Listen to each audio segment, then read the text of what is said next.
पश्चिम बंगाल की मुख्यमंत्री ममता बनर्जी ने 21 जुलाई शहीद दिवस के मौके पर पहले दिल्ली की राजनीति में उतरने की अपनी महत्वाकांक्षा को जग जाहिर किया और अब दीदी बहुत जल्द दिल्ली दौरे पर आने वाली है। सीएम ममता बनर्जी ने कहा है कि वो 25 जुलाई को दिल्ली का दौरा करेंगी। ममता ने कहा, मैं 2-3 दिन के लिए दिल्ली जाऊंगी। अगर राष्ट्रपति से वक्त मिला तो उनसे मुलाकात करूंगी। प्रधानमंत्री से समय मिल चुका है। अब अटकलें लग रही है कि क्या 2024 के लोकसभा चुनाव में ममता बनर्जी संयुक्त विपक्ष का चेहरा बन सकती है और ये सब उनकी प्री प्लानिंग है। ममता के दिल्ली दौरे को राष्ट्रीय राजनीति में उनका कद बढ़ाने की कोशिश के तौर पर देखा जा रहा है। साथ ही माना जा रहा है कि ममता बटे हुए विपक्ष को बीजेपी के खिलाफ एकजुट करना चाहती है।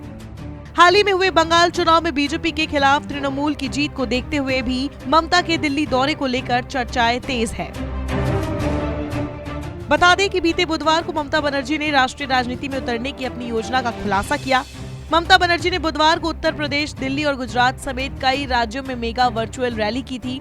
इस रैली से ममता ने जाहिर कर दिया है कि बंगाल विधानसभा चुनाव जीतने के बाद उनकी नजर अब दिल्ली पर है।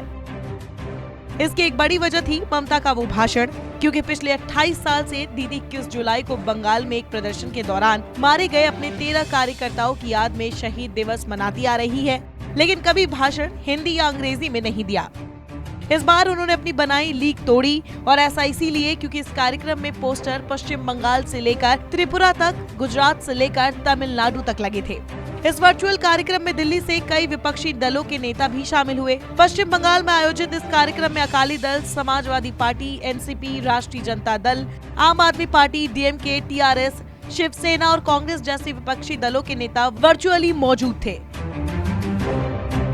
जब एक साथ इतने विपक्षी दलों के नेता मौजूद हो तो ममता ने भी मौका नहीं गंवाया। उन्होंने भी वरिष्ठ नेताओं के सामने जल्द से जल्द विपक्षी दलों की साझा बैठक बुलाने का प्रस्ताव रखा। साथ ही इस बैठक में उन्होंने खुद भी शामिल होने की इच्छा जताई। संसद का मॉनसून सत्र चल रहा है और सभी दल के नेता दिल्ली में मौजूद हैं। खुद ममता दिल्ली आ रही हैं। ऐसे में अटकलों का बाजार गर्म है। बता दें, मार्च अप्रैल में हुए बंगाल चुनाव के बाद ममता और मोदी का पहली बार आमना सामना होगा। एक और खास बात यह है कि ममता की मोदी से मुलाकात ऐसे समय होने जा रही है जब ममता पेगासस जासूसी विवाद और मीडिया हाउसेस पर रेड जैसे मुद्दों को लेकर केंद्र सरकार पर हमलावर है। उधर बीजेपी ने पश्चिम बंगाल के मुख्यमंत्री को राष्ट्रीय राजनीति में प्रवेश करने को सपने देखने के बजाय अपने राज्य पर ध्यान केंद्रित करने की सलाह दी है। बीजेपी के पश्चिम बंगाल अध्यक्ष दिलीप घोष ने कहा है कि तृणमूल कांग्रेस अपने राजनीतिक भाग्य को बचाने के लिए अन्य दलों का समर्थन मांग रही है, क्योंकि पश्चिम बंगाल के अलावा किसी दूसरे राज्य में उनकी कोई पहचान नहीं है।